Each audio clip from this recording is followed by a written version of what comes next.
U rikthehemi në pjesën e parë të emisionit ku siç do të premte kemi të ftuar kolegun ton të sportit e ndritën, të cilin e diskutojmë më të reja të sportit vendor dhe ndërkombëtar. Mirëmëngjes Endret. Mirëmëngjes Gelin. Mirë se erdhe, ç'është je? Mirë, faleminderit. Jo? Mirë, faleminderit. Sot ditë me shi, edhe pse me shi kështu me disponim mirë jemi. Në farë kohë, e vërtet, ja po. Mirë të këshirë më që avondoha, më dita fort e zëmt kështu. Plus e premte normal, premtja për shumicën se për mu. Për shumicën me konë ditë e mirë, po që. Po, edhe pse ditë me shi, jo ditë e zëmt, pa e nisim kështu me një lajmë të mirë. Se kemi pas shumë ndeshje për ty, edhe për shumë fansa të Barcelonës.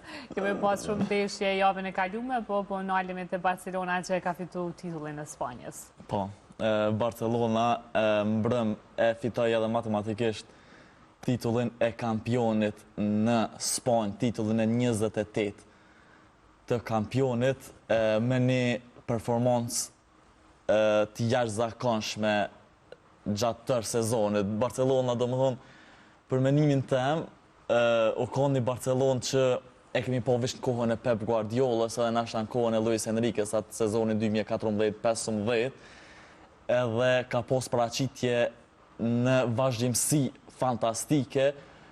Ndeshja e vetmet në të cilën nuk patëm fat ishte ajo ndaj Interit në gjysmë finale të Ligës së Kampionëve ku edhe u eliminum, e cila la një shije të hidhur në përfundim të këtij sezoni, sepse ishim shumë afër me fitu tripletën komplet titujt që ishim për të fituar.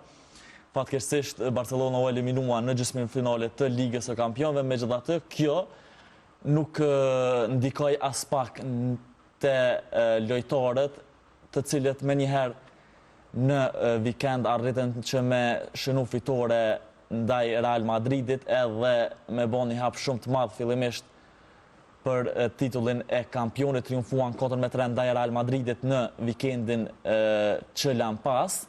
E më vonë dje shënuan fitore 2-0 ndaj Espanjolit me golat e Lamine Yamal dhe Fermin Lopez, duke evolosur kështu një sezon të jashtëzakonshëm në Spanjë dhe në përgjithësi.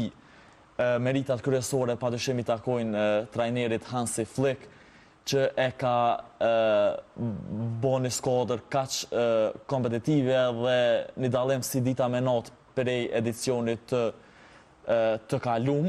I ka fitu Superkupën e Spanjës, Kupën e Mbretit, La Ligën, gjysmën finale në vazhdim e hupit për pak kundër Interit. Për herë të parë, kur e kemi mujt Real Madridin, nuk më ka knaqë, qa shumë për shkak se e kena pas këtë humbjen ndaj Interit e nuk më mujt në shiu.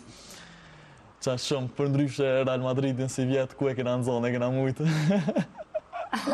Po, valla, si vjetë. 4 loj, 4 fitore. Na vjen kesh për Egzonin, po. Ka fitu boll, Egzoni, ka fitu boll, si vjetë nuk kam pos për shka me festu. Festa aty në më e modhe ka qenë eliminimi i Barcelonës për Interit, Champions League s'ka pos në arsye tjetër për me festu këtë vetë. Ani, po ai eliminim për Interit, mande u kthy në gëzim, masi që e murë titullin e Spanjës. Po, u kthy në gëzim, padyshim edhe ky sezon është ai sezoni që tifoza të Barcelonës ja kthyu atë krenarin për ekipin, se i kemi pas disa sezone në të cilat madje as nuk kemi arrit me fitu në disa prej tyre as tituj, edhe kjo kalon padyshim një shije të hidhur te tifozët. Megjithatë ky sezon edhe kjo skuadër kaq e re ka potencial që me arrit suksese shumë të mëdha në sezonin e ardhshëm, me sezoneve të ardhshme. Si një fan si flakt i Barcelonës, që i gëzohesh çdo fitore Barcelonës, para se një intervistë hina në Google Translate, me kështu qysh me ta uru fitoren spanjolesht. Që po thëm, felicidades por la victoria de Barcelona. Muchas gracias. E merita. Ai kem mësuit spanjollisht. Spanjollisht, këtu në herë kur kështu shumë filma. Serialeve. Ka pak dhe fjallë. Jo, po që ashtë edhe në piseriale, më tash piharojmë kur s'pikëshyre mo. Po dhe ja, tani janë nesën dhe të qesh, mo e lem krejt. Ama më përgjësi për me edhe është diskutu mjaft shumë madje edhe në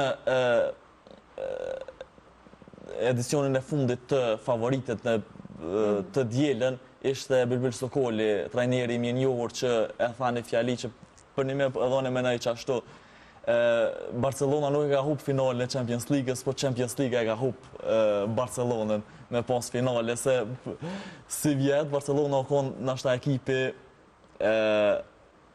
që ti ka knosh syt me po të lujt futbol. Ka qenë i jashtëzakonshëm edhe për një me nuk pati fat. Ndoshta edhe Hansi Flick për herë të parë menoj që gaboj me zëvendësimet që i boni në ndeshjen ndaj Interit, çka edhe rezultuan me eliminim të Barcelonës, që nështë fillim sezonin pas thonë që kemi fitu 3 tituj, La Ligën, Kupën e Mbretit, Superkupën e kisha në shkrup që të me njëherë. Po tash, kër e kum po so mirë ka lujt Barcelona, kër s'mojtë me fitu Champions League, pak një varëshie jo fort mirë, po si do qoftë në regullim. Ka njerë është edhe puna e fatit. Po. Shtë që fat herave të tjera. Faleminderit, ai ka edhe ma keq, Real Madridi s'fitoj kur gjohë Jo, po, gjithë mund të me këshu që ka edhe ma keq. E drejt, e di që ki qef me folë për Barcelonën edhe ma shumë, për tash po kalojmë... E kemi edhe një loj tjetër që është zhvillu, një loj shumë të rëndësishme që është zhvillu gjatë kësaj jave, ishte finalja Kupës së Italisë mes Milanit edhe Bolognas, ku pas 51 vitesh pritje, më shumë se gjysmë shekulli Bologna i është gëzu një trofeu të madh në Itali, arriti me fitu Kupën e Italisë, duke mposhtur Milanin me rezultat 0-1 në finalen që u zhvilluan në Stadio Olimpico të Romës. Ishte një Milan shumë i dopt, nashta për menimin tem nuk ku mujt me i përcjell qatë shumë ndeshjet Milanos, po qatë sa i kum përcjell në ndeshjen ndaj Bolognas të finalet të Kupës së Italisë, ishte ndoshta paraqitja prej më të doptave të Milanit në këtë sezon, edhe rrjedhimisht bëri që skuadra kuqezim me mbet pa trofej këtë sezon, e në anën tjetër Bologna që 2 sezone po dërgon suksese të jashtëzakonshme edicionin e kaluar, arriti me e siguru kualifikimin në Ligën e Kampionëve për herë të parë në histori me trajnerin Thiago Motta, e si vjet përkundër që i ndru trajneri erdhi Italiano, nuk poti ndikim as pak, është rrugës për me siguru kualifikimin përsëri në Ligën e Kampionëve, edhe arriti me fitu një trofej pas 51 vitesh pritje, pra një pritje kogja e gjatë për një skuadër për me fitu një trofej, edhe gëzimi ishte padyshim shumë i madh të tifozët e Bolognas. Okej, tash po kalojmë pak të sporti vendor, se në fundjavë këmë u lujt gjiroja parafundit e sezonit në Super League. Po, edhe paka shumë tashmë që ka nisë me u qartësu edhe gjonat se kush titulli, kush në Evropë, kush po bjen prej ligës.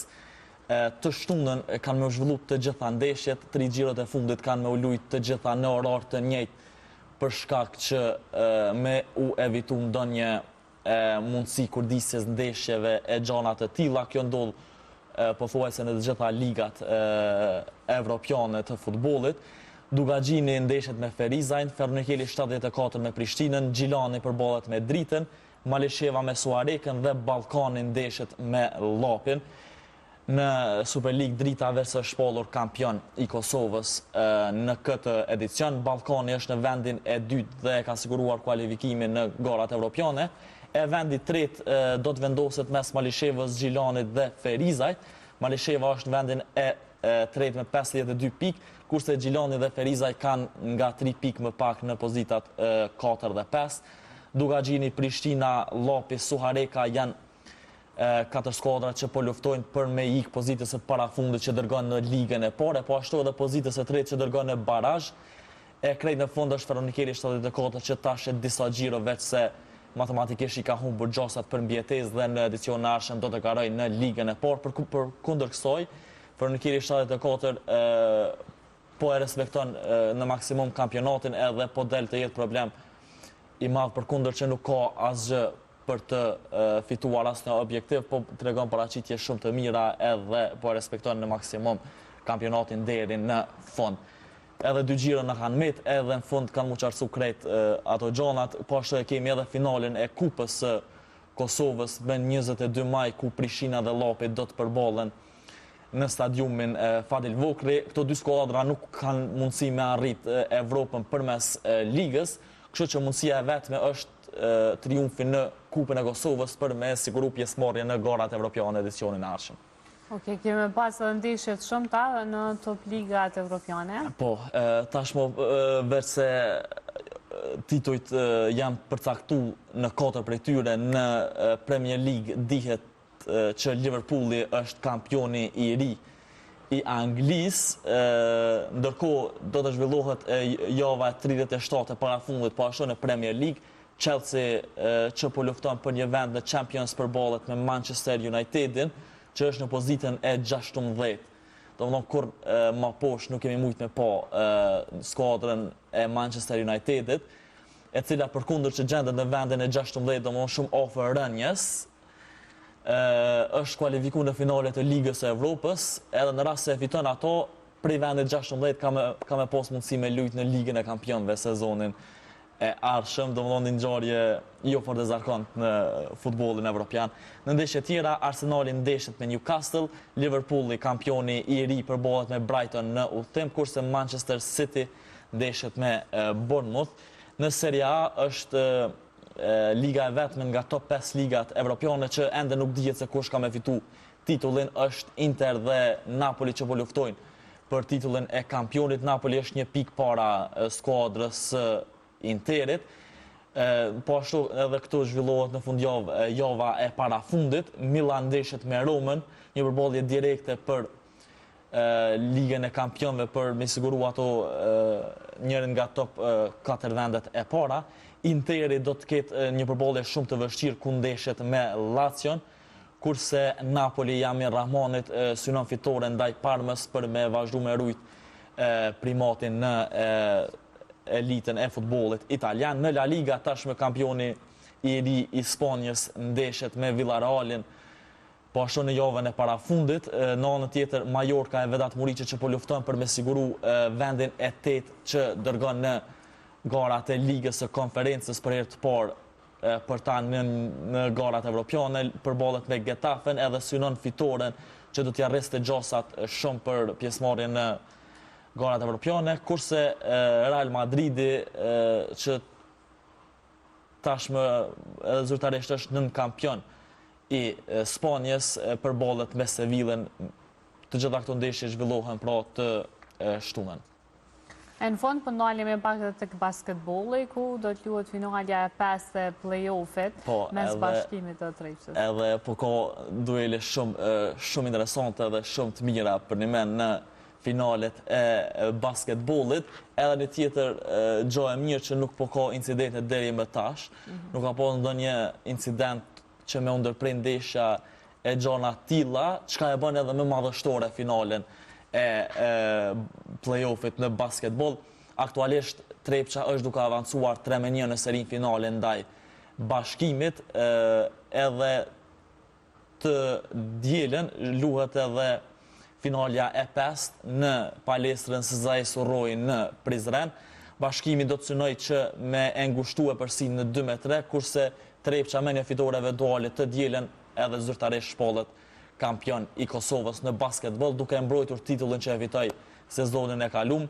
Në sezonin e rregullt, Bashkimi ka qenë skuadra që e ka mbyllur sezonin e rregullt në vendin e parë, Trepça në vendin e dytë, edhe Bashkimi pati përparësinë e terrenit vendas, megjithatë para 2 ndeshjesh pësoi humbje në SZA Surroi, çka bëri që Trepça me morre përsinë e terrenit vendas, edhe kësaj mundet që të dielën me përmbyll edhe dilemën e fituesit edhe kampionit të Kosovës në basketbol. Okej, këtu kanë krejt materialet sportit vendor dhe ndërkombëtar. Faleminderit për këtë detajet e drejtë. Kënaqësia ime Agelin si çdo herë. Padyshim që mos harrojmë të tregu shikuesve edhe lexuesve të Gazetës Ekspres që për më shumë lajme munden tek rubrika e Gjelbert. Po, lajmet në koralet fundit në sportin vendor ndërkombëtar mund me gjetë te rubrika e sportit në Gazetën Ekspres. Jo veç sport, po krejt rubrika lajmet e fundit mund me gjetë atë. Faleminderit shumë. Merci.